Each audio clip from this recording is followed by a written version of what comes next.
क्या तुम बुरा तो नहीं मानोगी? चाची बोली, तू तो कुछ भी कह ले, मैं अब बुरा नहीं मानूंगी। मैंने कहा, अगर मुझे बुरा मानना होता तो जो तुमने हरकत की उसे देखकर तो मैं तुझे कमरे से बाहर निकाल देती। मैंने थोड़ी नजरें झुका ली और फिर कहा, चाची, जब तुम पहली बार इस घर में आई थी तब से मुझे तुम बहुत अच्छी लगती हो। चाची बोली, अच्छा जी, तो फिर क्या करें? मैंने कहा, चाची, मैं तुम्हारे साथ एक बार। चाची बोली, समीर, पर ये कैसे हो सकता है? अगर ये बात तुम्हारे चाचा को पता लग गई तो वो मुझे नहीं छोड़ेंगे। मैंने कहा, चाची, हम घर वालों की नजर से छुपकर काम करेंगे। चाची बोली, नहीं, मैं तुम्हारे साथ वो सब नहीं करूंगी। मैंने कहा, चाची, मैं तुमसे वादा करता हूँ कि हमारी बात घर के तीसरे व्यक्ति को नहीं पता लगेगी। चाची बोली, पर समीर, मैं तो तुम्हारी चाची हूँ। मैंने कहा, तो क्या हुआ, हम कुछ गलत नहीं कर रहे हैं। चाची ने कहा, तू तो देख ले, चाचा तो आधी रात को घर आता है थका हुआ, कभी कभी वो तुम्हें खुश करता है, कभी नहीं। मुझे चाचा जी के बारे में सब पता है, बस तुम खुश रहने का दिखावा करती हो। चाची का चेहरा वहाँ ही उतर गया और चाची का चेहरा देखकर मुझे सच का पता लग गया। चाची बोली, हाँ समीर, तुम सच कह रहे हो, बस टाइम ही बीतता है, मैं चाचा जी से खुश नहीं हूँ। तुम्हारा चाचा बस ये बहाना बनाकर जल्दी सो जाता है। इतनी दूर से चलकर आया, अब मैं थक गई हूँ, मुझे नींद आ रही है। रोज रोज तो मैं उन्हें खुश करने के लिए फोर्स भी नहीं कर सकती। उन्हें खुद ही सोचना चाहिए कि वो मेरा ख्याल रखें। वो तो बस तब प्यार करते हैं जब उनका मूड होता है। उन्हें मेरी तो थोड़ी भी फिक्र नहीं होती कि अब मेरा मूड है या नहीं, वो बस अपना ही देखते हैं। इन बातों को सुनकर मैं चौंक गया। मैंने कहा, चाची, तभी तो मैं तुम्हारी इतनी फिक्र करता हूँ, तभी तो मैं कह रहा हूँ कि मैं तुम्हें खुश कर सकता हूँ। चाची, मैं तुम्हारी हर एक फीलिंग को समझता हूँ। तब चाची ने मेरा हाथ पकड़कर उसे कसकर दबाते हुए कहा। जब चाची ने मेरा हाथ दबाया तो मुझे पता लग गया कि चाची अंदर कितनी तड़प रही है। चाची ने कहा, अच्छा समीर, तुम इतनी फीलिंग्स समझते हो, कितने समझदार हो गए हो, मैंने तो कभी तुम्हारी ओर ध्यान नहीं दिया। मैंने कहा, हाँ चाची, मैं तुम्हें पूरी तरह समझता हूँ।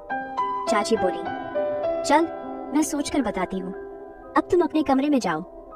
जिस हिसाब से चाची ने मुझे कमरे में भेजा वह मुझे पसंद नहीं आया। मेरा पूरा मूड खराब हो गया, लगा था अब कुछ भी नहीं हो सकता था। अगले दिन मैं सुबह बाथरूम में नहाकर बाहर निकला, उस समय ही चाची भी आ गई। वो बोली, आज बड़ा स्मार्ट लग रहा है मेरा समीर। मैंने कुछ नहीं कहा और अपने कमरे में चला गया। मैं चाची से नाराज था। थोड़ी देर बाद चाची मेरे कमरे में आई और बोली, क्या हुआ समीर, तुम मेरे से नाराज हो गए? मैंने कहा, आप मेरे पास जाएं, अपने काम करें, मैं आपके साथ कोई बात नहीं करना चाहता। फिर मैं अपने काम के लिए बाहर चला गया। जब मैं शाम को घर वापस आया तो देखा कि चाचा जी भी घर आ चुके थे। मेरा मूड और भी खराब हो गया क्योंकि अब मेरा सपना सपना ही रह जाएगा। चाचा ने मुझे देखकर कहा, समीर, कैसे हो? मैंने कहा, ठीक हूँ चाचा जी। फिर मैं अपने कमरे में चला गया। थोड़ी देर बाद चाचा ने मुझे बुलाया और बोले, आजा समीर, खाना खा ले। फिर हम बैठकर खाना खाने लगे। मैं चाची की ओर नजरें मार रहा था। चाची मुझे देखकर मुस्कुराने लगी और चुप रहने का इशारा करने लगी। चाचा ने मुझसे पहले खाना खा लिया और फिर अपने कमरे में चले गए। मैं धीरे धीरे खाना खा रहा था। तब चाची मेरे पास आकर बोली, क्या बात है समीर, तुम मुझसे नाराज हो? मैंने कहा, हाँ। वो बोली, तू मेरी बात क्यों नहीं समझ रहा, ये गलत है।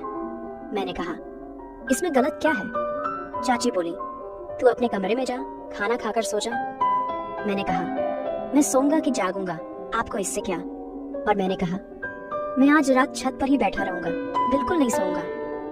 यह कहकर मैं अपने कमरे में चला गया। मैंने ठान लिया था कि चाहे कुछ भी हो जाए, एक बार तो अपना सपना पूरा करके ही रहूंगा। जब सब सो गए, मैंने अपने कमरे का दरवाजा जोर से खोला ताकि चाची को पता लग जाए कि मैं छत पर जा रहा हूँ। फिर मैं छत पर चला गया। मैं वहाँ 2 मिनट तक बैठा रहा। तभी मुझे पायल की आवाज सुनाई दी।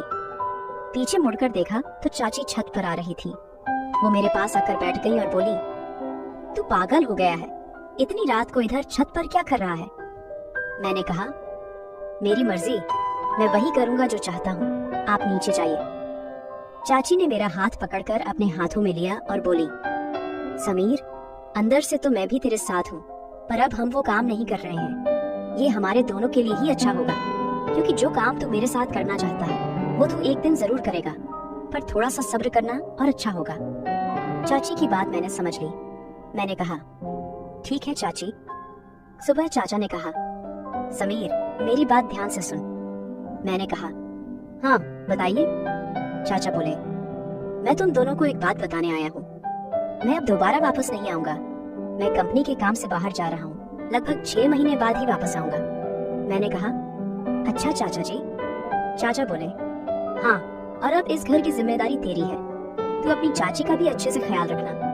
मैंने कहा, चाचा जी आप बेफिक्र रहे, मैं इस घर की जिम्मेदारी संभाल लूंगा और इसे खुद ही संभालूंगा। और रही बात चाची की, तो चाची का मैं बहुत ख्याल रखूंगा, आप बेफिक्र रहे। चाचा ने कहा, अब से 1 घंटे बाद मेरी ट्रेन है। फिर मैंने चाचा को स्टेशन पर छोड़ने चला गया।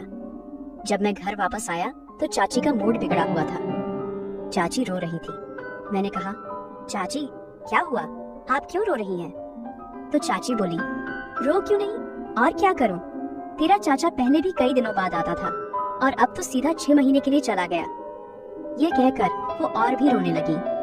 मैंने चाची को बिस्तर पर बिठाकर कहा, चाची कोई बात नहीं, चाचा ने अपने काम के लिए जाना ही था और मैं तो हूँ आपके साथ, आपका ख्याल रखने के लिए। ये कहते ही चाची ने मुझे गले लगा लिया। इसके बाद तो बिना कुछ कहे चाची ने मेरे साथ शुरुआत कर दी।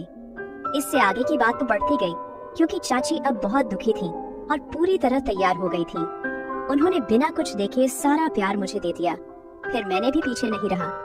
चाचा जो चाची को अधूरा छोड़ देते थे, मैं आज वो कमी पूरी कर रहा था। मैंने सारी रात चाची की पूरी सेवा की। रात के करीब 3 बजे गए थे। फिर कहीं जाकर हम दोनों सो गए। अगले दिन जब चाची उठी तो चाची के चेहरे से साफ पता चल रहा था कि चाची वास्तव में खुश हैं। इसके बाद चाची ने मेरा हाथ पकड़कर बोला, थैंक यू समीर, जिस खुशी की तुमने मुझे दी है उसके लिए मैं तो नहीं जानती कब से तुम तड़प रहे थे। मैंने कहा, चाची आप तो मेरी बात ही नहीं मान रही थी, साथ ही